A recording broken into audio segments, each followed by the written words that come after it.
What I look for when I buy a used S2000. So 3 methods to use.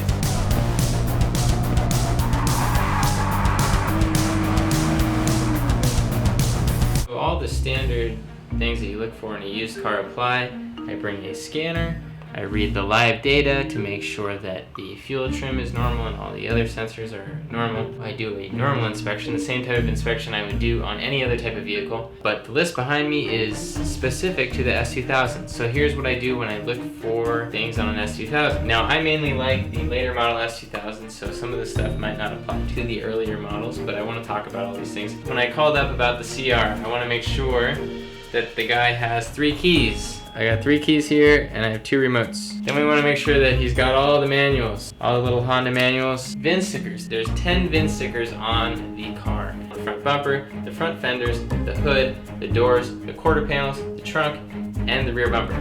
Just because the VIN stickers are there, you still want to check for paintwork. Checking for paintwork involves looking for overspray, putting your finger in the door jambs to see if it's rough or if it's smooth. If it's rough, it may indicate some overspray from a spot repair.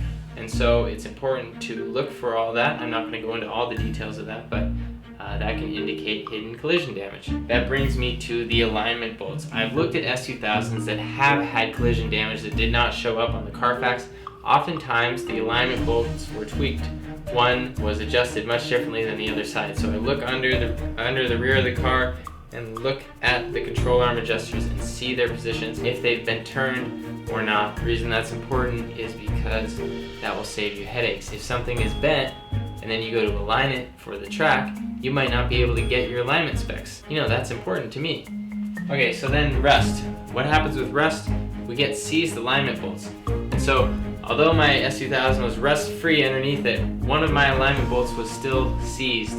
And I didn't know about this at the time, but when I got it aligned a couple days ago, the guy had a heck of a time loosening one of them up. He used penetrating grease and finally got it to move, but it was kind of a pain. So that's kind of a risk that I took buying the car. Tires, it came with new tires. If it doesn't come with new tires, you want to budget for that and account for that in your offer. Pitted windshield, if the windshield is pitted, you're going to want to replace it because when you're driving into the direct sunlight, it can create this glare that's pretty dangerous. Brakes, what condition are the brakes in? My front brake rotors were heavily ridged. I had to replace them. This is very cheap, but it's all something to consider. Bushings. The bushings on the S2000 don't really go bad, but if somebody swapped out the suspension in the past and then they didn't set the preload right on the front control arm bushings, you can sometimes get a popping sound from the front end. Very easy fix, but something to look for.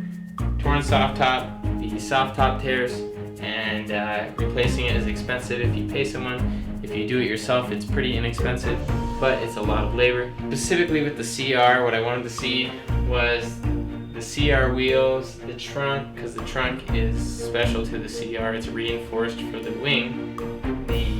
The lip is special to the CR. It's a lot better built than the aftermarket lips. The tonneau cover, the hard top, the seats, the panels, the radio door, the cluster. There's tons of little parts that are specific to the CR, and I'm looking for all of those because if they're not there, I'm going to want to put them in the car, and so that's going to affect my offer. Maintenance. Has it been maintained? Now, I was sort of taking a gamble buying this car from a dealer. I like to buy my cars private party because usually the owner can tell you everything about the maintenance, and if they can't, then you walk away. Valve issues. The valve issues with the drive-by-wire S2000s. The exhaust side valves like to tighten up over time, and then you can burn a valve, and that will get expensive, and so you want to make sure that a valve adjustment has been done. And when I looked at this S2000, I could tell the bolts on the valve cover had been turned, and someone had been in there. That was just a wild guess that someone had done it, but when I got it home, I verified. I pulled the valve cover off, I did the valve adjustment, and they were all within spec. I also put new spark plugs in there. The valve issue is something to think about. If you're buying an AP1, they have the cracked valve retainer issues that you have to worry about. And then the 2004 to 2005 have no issues. 2004 to 2005 might be the best year if you're trying to build a nice track car on a budget. Then the oil filter. I see a lot of S2000s with the wrong oil filter. It's not a big deal, but again, it tells you what type of person owned it. Did this person really care about the car, or did they just throw on parts? So that's it. That's what I look for, and this is by no means an exhaustive list. This is just some specific things that I came up with that I look for with the S2000. The reason that I was upset when I saw the CR was that the painted bumper in the back was not disclosed to me. The dealer also said they had detailed it, but the paint really needs a full detail to bring it back because it looks pretty terrible right now. On film it looks good, but I'm gonna have to give it a deep detail.